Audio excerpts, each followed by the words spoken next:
جو تحقیقات سے پہلے جن پہ گفتگو کرنا تو میرا خیال ہے کہ وہ بالکل ٹھیک نہیں، بالکل ٹھیک. اسی لیے آپ کو زحمت دی تھی کہ آپ معاملے کو واضح کر دیں. اب جاتے جاتے آپ نے کہا کہ یہ جو 5 ویسلز ہیں جو بینڈ ہے مبینہ طور پر، ان میں ایک ویسل کا نام وائٹ پرل ہے. میری آپ سے اس پہ بات بھی ہوئی تھی.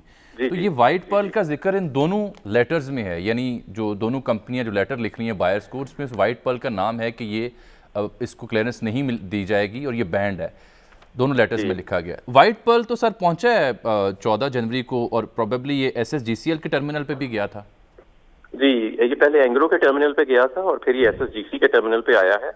اور SSGC کے ٹرمینل میں اس کو پارکنگ یا برتھ دینے سے پہلے FIA سے کلیئرنس لی گئی ہے. وہ لوگ آئے، انہوں نے فزیکلی اس کو انسپیکٹ کیا اور اس کے ساری ڈاکیومنٹیشن چیک کی اور پھر گو ہیڈ دیا، تو پھر اس کو برتھ کرنے کی اجازت دی گئی. کیونکہ ڈاکیومنٹیشن تو اس کے سارے ٹھیک ہوئیں گے اور ابھی تک تو یہ عرفان کھوکھر صاحب آپ کی گفتگو سن رہے ہیں، آپ سے مخاطب ہونا چاہ رہے ہیں، اگر اجازت ہے عرفان صاحب پوچھیے گا.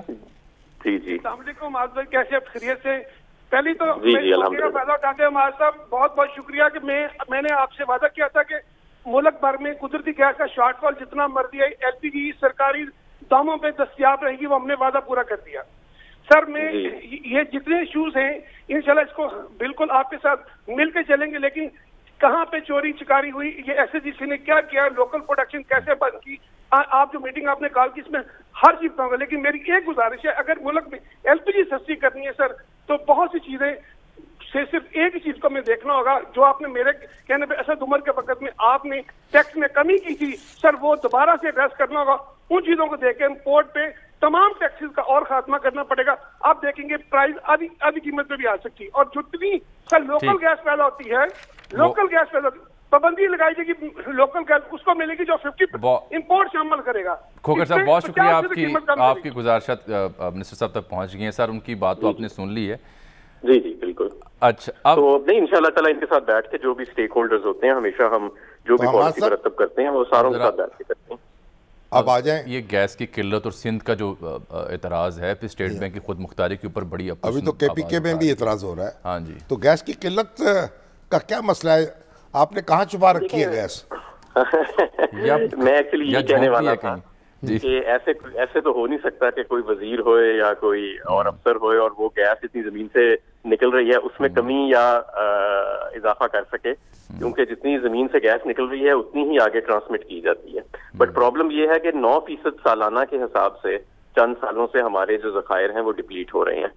اور یہ یہاں تک ہے کہ 2011 میں تو پیپلز پارٹی گورنمنٹ نے نئے ڈومیسٹک کنیکشنز اور نئی ڈومیسٹک سکیمز پہ بین لگا دیا تھا یہ گرتے ہوئے ذخائر کو دیکھ کے. اور آج تو اس بات کو بھی 11 سال گزر گئے ہیں اور تب سے لے کے اب تک سوئی ناردرن گیس پائپ لائن کا جو لوکل گیس کا فلو ہے وہ آدھے سے بھی کم ہو چکا ہے. تو اب یہ ڈیمانڈ سپلائی کا گیپ ہر ہمارے اس میں آ جاتا ہے ونٹرز کے اندر.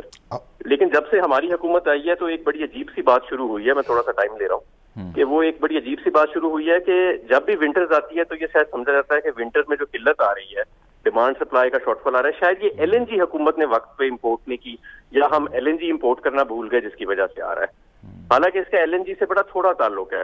LNG بہت مہنگا فیول ہے، اس کو ڈومیسٹک سائٹ پہ جب ہم ڈالتے ہیں بڑا بھاری نقصان ہوتا ہے، اس لیے ایک حد سے زیادہ اس کو ان اینی کیس آپ ڈائیورٹ کر ہی نہیں سکتے. یہ ہماری لوکل گیس اور اس کی جو سپلائی اور ڈیمانڈ ہے اس کے اندر ایک امبیلنس ہے جس کی وجہ سے یہ ہر ونٹر میں یہ قلت آتی ہے. کوئی یہ گیس کہیں لے کے نہیں جاتا، کوئی اس میں نہ اضافہ کر رہا ہے نہ کمی کر رہا ہے.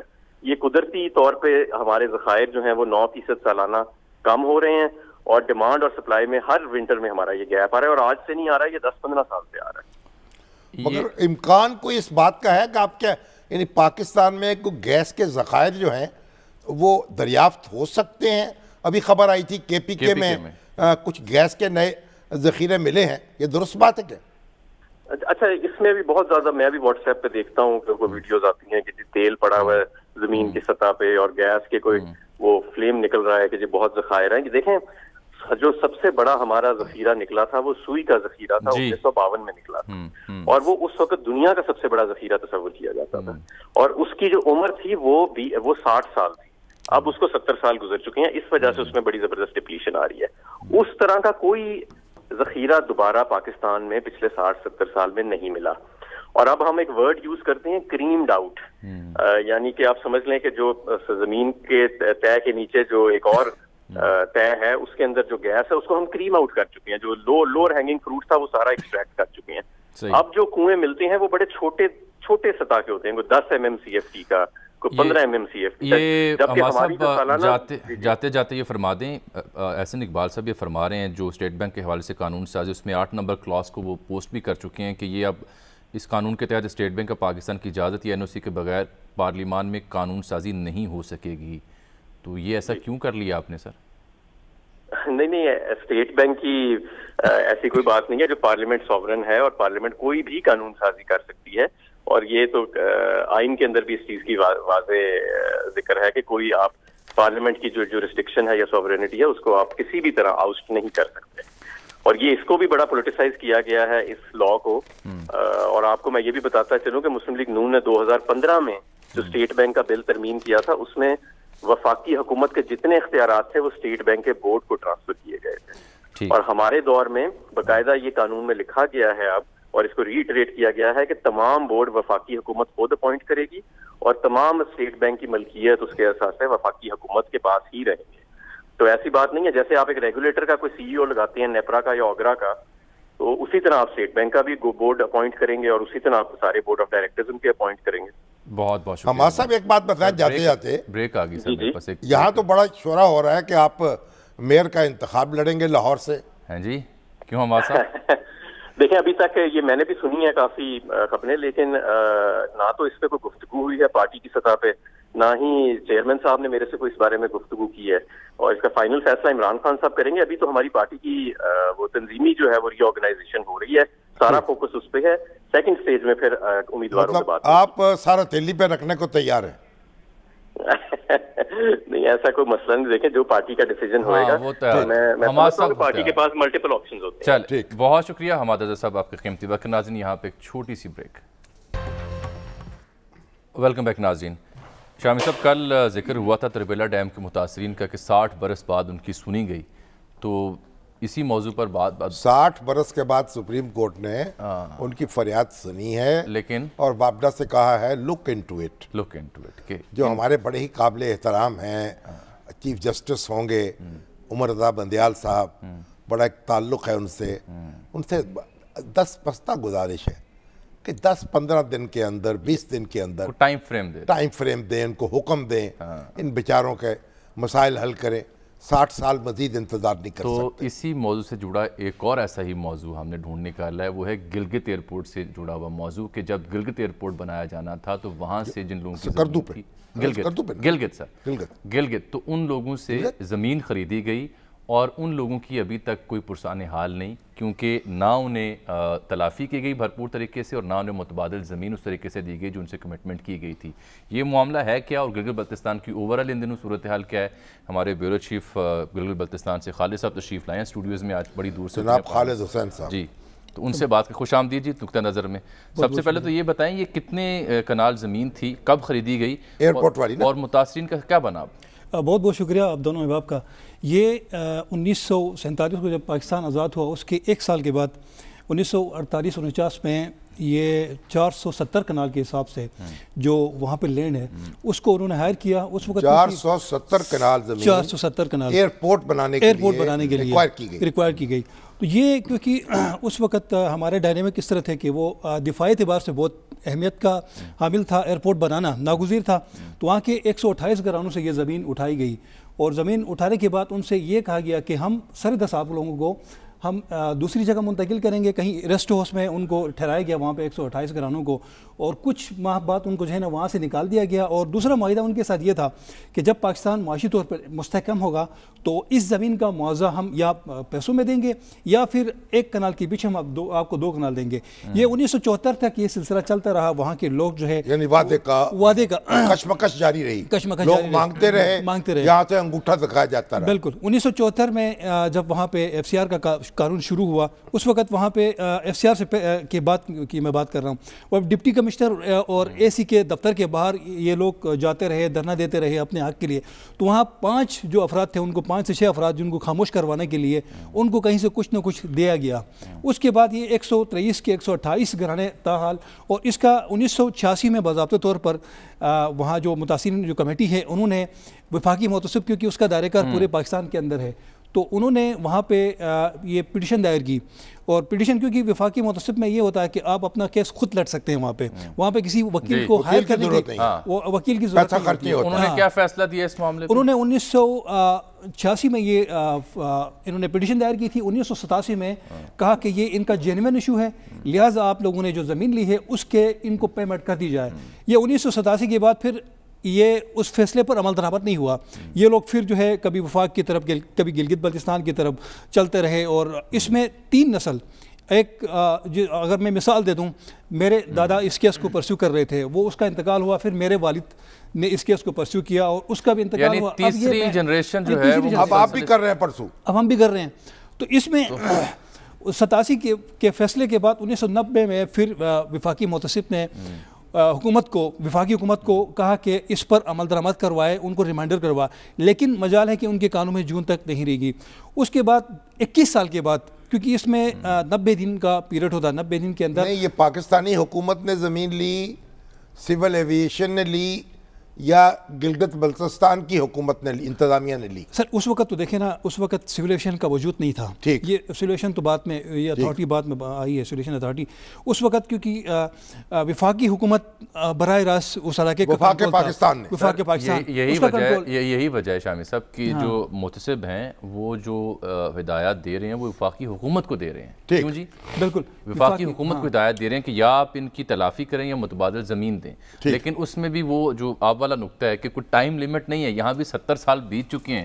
ابھی جو 128 گھرانے ہیں اس وقت کے، اب یہ کوئی 10-12 ہزار لوگ تو ہوں گے، اتنا ہی ہے، 10-12 ہزار کے غریب لوگ ہیں. اور اس میں ابھی تک وہ مطالبہ کر رہے ہیں. ابھی سر ریسنٹلی دسمبر میں اس کا 4تھا فیصلہ آیا ہے، یعنی 4 بڑے فیصلے آئے ہیں، اور اس پہ سیاست بھی کی گئی ہے.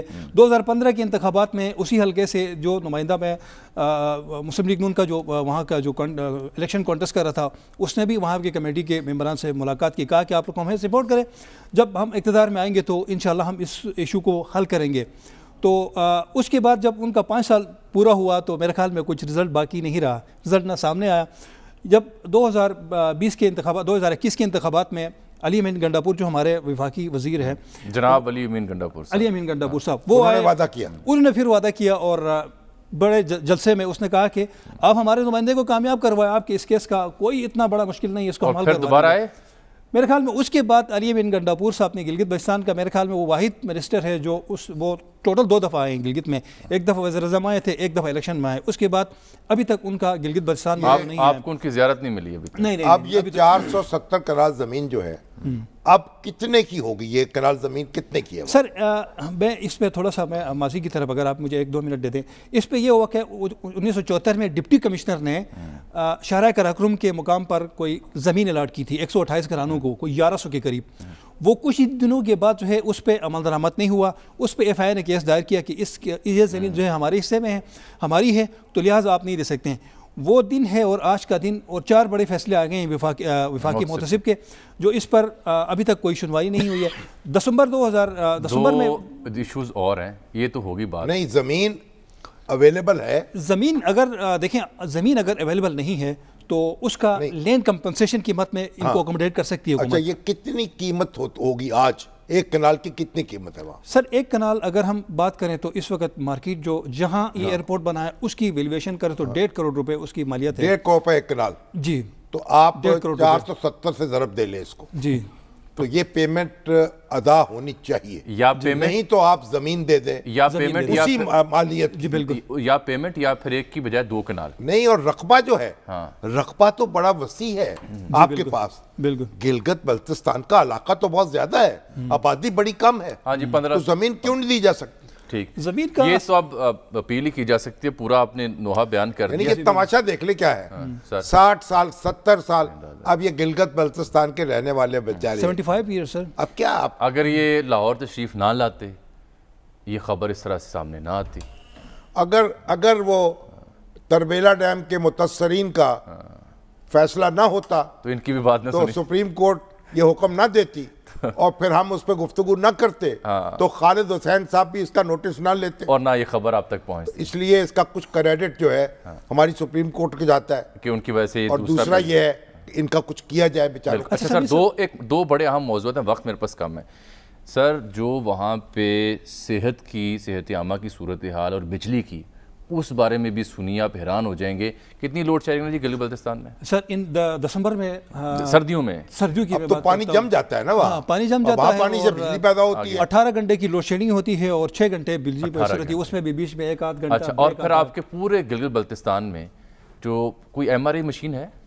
میرے خیال میں یہ ماضی کی credit goes to previous government, Muslim League Noon کی حکومت کو جاتا ہے، کیونکہ حافظ الرحمان نے ذاتی طور پر ایفرٹ کر کے پنجاب حکومت سے ڈونیشن کی قیمت میں ایک MRI مشین اس وقت شہباز شریف نے دیا تھا اس علاقے پر کو، وہ ایک MRI کی مشین ہے۔ باقی اس وقت گلگت بلتستان کی اگر میں ہیلتھ کی صورتحال کے حوالے سے اگر بات کروں تو ہیڈ انجری ہوتی ہے تو اس کو اسلام آباد لانا پڑتا ہے، سر پہ چوٹ لگ جائے تو اسلام آباد، ہاں اسلام آباد، یا وہ راستے میں دم توڑ دیتا ہے، اور دل پہ چوٹ لگ جائے تو پھر کہاں، تو کیا بس وہ پھر تو آپ کو پتہ ہے۔ اور گلگت بلتستان کے اندر اس وقت ہیپیٹائٹس سی، کینسر اور ہارٹ کے پیشنٹ کی اتنی بڑی تعداد وہاں پر موجود ہے، اگر تھوڑی بھی بہت بھی اگر پرابلم اس طرح کی کوئی کسی کے ساتھ ہوتی ہے، ڈاکٹرز پورے ہیں۔ اصل میں یہاں کوئی آنا نہیں چاہتا تھا GB کے اندر، یہ سروس سٹرکچر ان کا بنا نہیں تھا۔ ڈاکٹر گلگت بلتستان کی سیٹ پہ آتے تھے اور جب اپنی سروس جو اپنی ایجوکیشن مکمل کرنے کے بعد جو پھر وہ گلگت بلتستان نہیں آتے تھے، وہ بن گیا سروس سٹرکچر، جی اب بن گیا، اب بن گیا یہ اپنے GB کے اپنے ڈاکٹر بھی تو ہوں گے بہت سے، جی بالکل، اپنی سیٹ پہ یہاں آتے ہیں سالانہ ڈاکٹر بن کے جو چلے اب یہ کمی پوری ہو گئی ڈاکٹروں کی، جی لیکن اسپتال ٹھیک ہے، اسپتال تو بنے ہیں لیکن اگر اسپتالوں کے اندر سہولیات نہیں ہے نا، تو پھر سر پہ چوٹ لگے اسلام آباد جانا ہے۔ حکومت کیا کر رہی ہے؟ MRI مشین ہی ایک ہے وہاں پہ، حکومت کیا کر رہی ہے؟ سر آبادی بھی تو 14 لاکھ کی ہے نا، 14 لاکھ حق نہیں ہے، اور علاقہ بڑا ہے، پھیلا ہوا، 14 لاکھ کا حق نہیں ہے سر، نہیں حق ہے نا، تو ان کی اپنی حکومت کچھ کرے نا، وہ سن رہے ہوں گے ان کے متعلقہ لوگ، کسی وزیر اعلیٰ سے گفتگو کرے نا، کریں ان سے گفتگو، چلے ان سے جو وزیر اعظم بننے جا رہے ہیں میرا خیال ہے، نہیں وزیر اعلیٰ بننے جا رہے ہیں، ان سے گفتگو کرتے ہیں، باقاعدہ ان سے بات کرتے ہیں، دستوری وزیر اعلیٰ۔ اچھا جی، آپ کا بہت شکریہ، آپ تشریف رکھیں۔ شامی صاحب، جو میں نے ایک اچھی خبر آپ کو سنائی تھی، تاریخ رقم کی ہے سارا گل صاحبہ نے، یہ MBBS کا امتحان کراچی یونیورسٹی سے پاس کرنے والی پہلی خواجہ سرا ہیں پاکستان میں، ان کو بہت مبارکباد۔ ٹیلی فون لائن پہ ہمارے ساتھ موجود ہیں، ان سے بات کر لیتے ہیں کیونکہ بہت مشکل کام ہو گیا ان کے لیے۔ سارا، آپ کو بہت مبارکباد، آپ تاریخ آپ نے رقم کی، آپ جو خواجہ سرا کمیونٹی ہے اس کی نمائندگی بھی کرتی ہیں، ان کے حقوق کے لیے بھی بات کرتی ہیں، ہم نے آپ کو زحمت بھی دی ہے۔ کیسے اس خواب کو آپ نے ممکن بنایا، اور کیا آپ کے علاوہ ابھی تک کسی نے MBBS نہیں کیا آپ کی کمیونٹی میں سے؟ السلام علیکم، سب سے پہلے پورے پاکستان کو اور آپ کو سلام، اور بہت بہت شکریہ آپ کا میری عزت افزائی اور حوصلہ بڑھانے کا۔ جی ہاں، یہ خوشی اور افسوس کی خبر اس لیے کہ بہت ٹائم ہو گیا پاکستان کی آزادی کو، اور اب جا کر پہلی خواجہ سرا ڈاکٹر آ رہی ہے، لیکن دیر سے ہی ایٹ لیسٹ اسٹارٹ ہو گیا، تو یہ خوشی ہے کہ فائنلی آ گئی۔ جی ہاں، میرے لیے یہ بہت خوشی کی بات ہے کہ میں پاکستان کے ہسٹوریکل مومنٹ میں آئی ہوں اور پاکستان کو پہلی ٹرانس وومن ڈاکٹر ملی ہے، اور جہاں تک ہے کہ میں پہلی ہوں یا نہیں اس بارے میں تو اب تک میں پہلی ہوں، اور باقی میں امید کرتی ہوں میں آخری نہ ہوں۔ ٹھیک، تو کتنی مشکل آپ کو پیش آئی اس سفر میں؟ سر جی، اگر میں ایکچولی آپ کو بتاؤں تو مجھے معاشرے نے کافی دیکھیں ڈسکریمنیشن تو عورت جب پڑھتی ہے اس کے ساتھ بھی ہوتا ہے، تو اسی مقابل کا ڈسکریمنیشن مجھے فیس کرنا پڑا، لیکن میں نہیں مانتی کہ مجھے کوئی خاص زیادہ ڈسکریمنیشن فیس کرنا پڑا۔ اگر آپ کی ول پاور ہے، اگر آپ کے اندر جذبہ ہے، تو آپ کو کوئی بھی نہیں روک سکتا۔ باقی رستے میں مشکلات آتی ہیں، لیکن آگے بڑھنے کا نام ہی زندگی۔ تو آپ کو اسپیشلائزیشن کرنا چاہتی ہیں؟ جی ہاں، میرا ارادہ ہے انڈوکرینالوجی کا، کہ میں آگے انڈوکرینالوجی کروں گی یا MPH کروں گی، اس بارے میں ڈسکشن چل رہی ہے، تاکہ میں بہتر طریقے سے اپنی اسپیشلی ٹرانس کمیونٹی کو سرو کر سکوں اور پاکستان کا نام اور روشن کر سکوں۔ آپ کے پیرنٹس جو ہیں، آپ ان کے ساتھ رہ رہی ہیں؟ جی، اب میرے پیرنٹس نے مجھے ایکسیپٹ کیا ہے آفٹر مائی ریزلٹ، اور میں اب انہوں نے مجھے پورے طریقے سے اپنایا ہے، اور آپ کو یعنی کہ یہ بھی منوانے کے لیے محنت کرنی پڑی؟ بالکل بالکل، کہتے ہیں نا معاشرے میں کچھ بھی آسانی سے ہمیں نہیں ملتا، یہ بات بالکل سچ ہے، لیکن مجھے خوشی ہے کہ میں آخر کار اپنے باپ کا سر فخر سے اونچا کر پائی۔ آپ نے MBBS کیا تو آپ کو قبول کیا گیا؟ جی ہاں بالکل، یہ ایک کڑوی سچائی ہے، پر کیا کریں، آپ ہم سب کے لیے باعث فخر ہیں۔ بہت بہت شکریہ، اور میں ایک میسج دینا چاہوں گی آپ کے پلیٹ فارم سے، ایک اپنی خواجہ سرا کمیونٹی کو اور ایک میں گورنمنٹ کے لیے کچھ کہنا چاہوں گی۔ فرسٹ آف آل میں اپنی خواجہ سرا کمیونٹی سے کہنا چاہوں گی کہ ہمت ہارنے کی ضرورت نہیں ہے، جب تک ہم کوشش نہیں کریں گے تب تک کچھ نہیں بدلے گا، صرف اگر میں کر سکتی ہوں تو آپ سب بھی کر سکتی ہیں، ہمیں اپنے طریقے بدلنے پڑیں گے زندگی کی ایک بہتر زندگی کے لیے۔ اور ساتھ ہی میں گورنمنٹ کو کہنا چاہوں گی کہ خواجہ سراؤں کی تعلیم کے لیے بہت جلد ایسے اقدامات جاری کیے جائیں تاکہ ان کی تعلیمی کو نہ صرف یقینی بنایا جائے بلکہ ایک کوالٹی ایجوکیشن سسٹم بنایا جائے، اور ان کے لیے میں تو والدین سے بھی اپیل کروں گا کہ جن والدین کے پاس ایسے بچے اللہ تعالیٰ بھیج دے وہ ان پہ شرمائے نہیں، ان کی پرورش کریں، ان کو تربیت دیں، ان کو تعلیم دلائیں، وہ بھی اللہ کی مخلوق ہیں، ان پہ فخر کریں۔ معاشرے کے دباؤ میں آ کر اپنے بچوں کو مت نکالیے، روڈ کی زندگی بہت دردناک اور خوفناک ہے، بالکل ٹھیک، ہر کوئی سروائیو نہیں کر پائے گا، ہر کوئی سارا گل نہیں ہے، بہت سی چیزیں ہیں جو برداشت کی، لیکن کہتے ہیں نا اچھا وقت آتا ہے تو پرانے زخم بھر دینے چاہیے۔ بس میں یہی کہنا چاہوں گی کہ یہ صرف شروعات ہے، اسٹارٹ ہے، آگے انشاءاللہ اور بہتری آئے گی۔ بہت شکریہ آپ کا سر۔ وہ کیا مصرع ہے، بڑی مشکل سے منوایا گیا ہوں۔ حفیظ اہل زبان کب مانتے تھے، بڑی مشکل سے منوایا گیا۔ کی صورتحال سنیں، مجھے تو دوسرا پہلو جو تھا وہ بڑا خوفناک ہے، یہ والدین کی بھی ذمہ داری ہے، اور والدین نے تب انہیں گلے لگایا جب پتا چلا کہ اس نے MBBS کر لیا، اب ہمارے لیے عزت کا باعث ہو سکتی ہے، اور ہمیں اس کی عزت کا مسئلہ بنا لیتے ہیں، ہمارے جگر کے ٹکڑے ہیں یہ، ان کی حفاظت کیجئے۔ ایک بریک ناظرین یہاں لیتے ہیں۔ ناظرین اس کے ساتھ یہ آج کے پروگرام کے وقت یہاں ختم ہوتا ہے، آپ سے ملاقات کل، تب تک لیے اجازت، اللہ حافظ۔